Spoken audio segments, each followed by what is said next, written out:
Through these laws, the Prime Minister Modi is turning a hateful nationalistic slogan into brutality. And he recently said Hinduon ka Hindustan, which literally translated means India for the Hindus.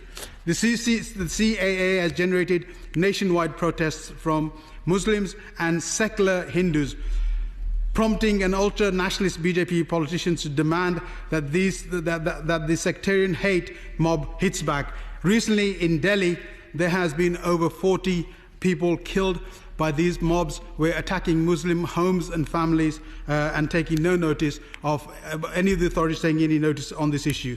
As a result, dozens of Muslims have been dragged and burned from their homes in recent weeks, beaten to death in the streets by the mobs. Thousands have lost their livelihoods. And while the Indian police look on passively and the Modi cynically counts the benefits of electoral success, for those who support India, we want to see its rightful place as one of the global leaders in the 21st century with a place in the United Nations Security Council. It is sickening to see such dissent and hatred and mob rule. In that I believe it's obvious that there is online disinformation being used within India in order to inflame these tensions. I'd commend the Government Communication Service and the Cabinet Office on this work. I think the UK is in a position to do a real assessment of the online actors and the malign actors who are, aside from the Indian government policy, which is one issue, and I would urge the Minister to step up his efforts in that dialogue, but there are online efforts that could be made against this sort of disinformation because people are at risk of further violence. In the last 5 years, Narendra Modi's BJP government have chosen a path of systematic discrimination, be it the abrogation of Article 35A in Kashmir or the citizenship law.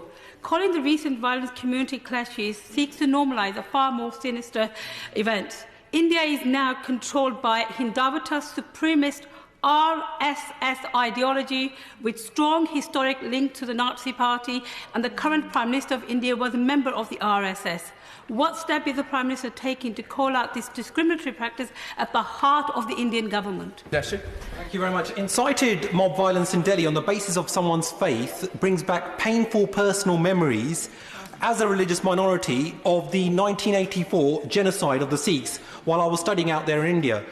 Mr. Speaker, we must learn from history, not be fooled by those whose insidious aim is to divide society, hell-bent on killing and destroying religious places, all in the name of religion. So I ask the Minister, what message has he given to his Indian counterparts that persecution of Indian Muslims, many of whom have been peacefully protesting against the Citizenship Amendment Act, is utterly intolerable, and that the police cannot just stand idly by, or worse still, be complicit, as is alleged by many victims and social activists, and that the perpetrators must feel the full force of the law?